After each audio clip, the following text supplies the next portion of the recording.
আসসালামু আলাইকুম ওয়া রাহমাতুল্লাহি ওয়া বারাকাতুহু। প্রিয় দ্বীনি মুসলিম ভাইয়েরা, এখন আমরা জানাজার নামাজের দোয়া সম্পর্কে জানব। জানাজার নামাজের মধ্যে প্রথম তাকবীরের পর সানা পড়তে হয়, দ্বিতীয় তাকবীরের পর দুরূদ শরীফ পড়তে হয়, তৃতীয় তাকবীরের পর কি দোয়া পড়তে হয় এটা আমরা অনেক মুসলমান ভাইয়েরা জানি, অনেকে জানি না।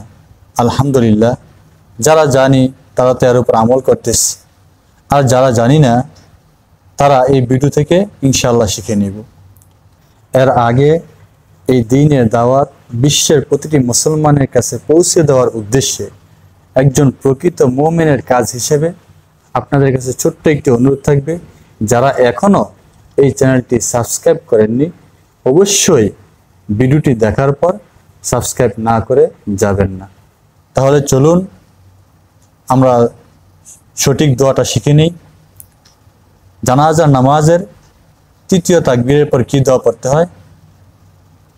মৃত ব্যক্তি যদি বালেগ হয় তাহলে এক দোয়া পড়তে হয়, আর মৃত ব্যক্তি যদি নাবালেগ হয় তাহলে আরেক দোয়া পড়তে হয়।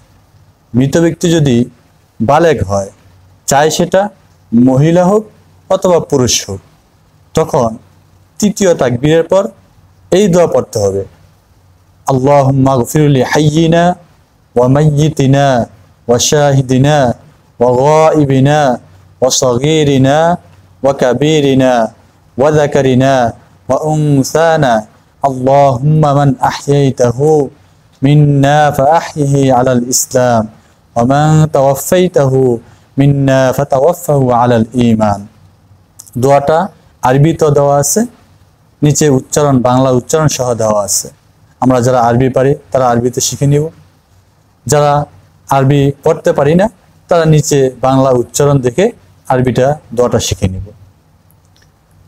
এখন আসেন, মৃত ব্যক্তি যদি নাবালেগ হয়, নাবালেগের ক্ষেত্রে দুইটা দিক রয়েছে।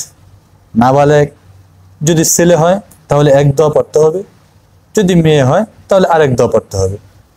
মৃত ব্যক্তি যদি নাবালেগ ছেলে হয় তাহলে জানাজার নামাজের তৃতীয় তাকবীরের পর এই দোয়া পড়তে হবে, আল্লাহুম্মা জাআলহু লানা ফারতাও ওয়াজআলহু লানা আজরাও ওয়া যুখরাও ওয়াজআলহু লানা শাফিআও ওয়া মুশাফফাআ।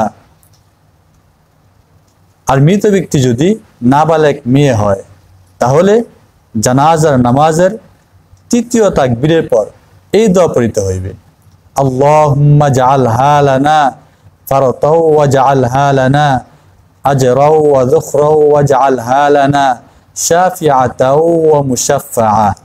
প্রতিটি দোয়াই আরবিতে দেওয়া আছে, এর পাশাপাশি নিচে বাংলা উচ্চারণ সাথে দেওয়া আছে। যারা আরবি পড়তে পারি আরবিতে শিখে নিব, যারা আরবি পড়তে পারি না বাংলা উচ্চারণ দেখে আরবি এই দোয়াগুলো শিখে নিব। আল্লাহ পাক রব্বুল আলামিন আমাদের সকল মুমিন মুসলমান ভাইদেরকে সঠিক বিষয়গুলো জেনে এবং বুঝে আমল করার তৌফিক দান করুন, আমিন।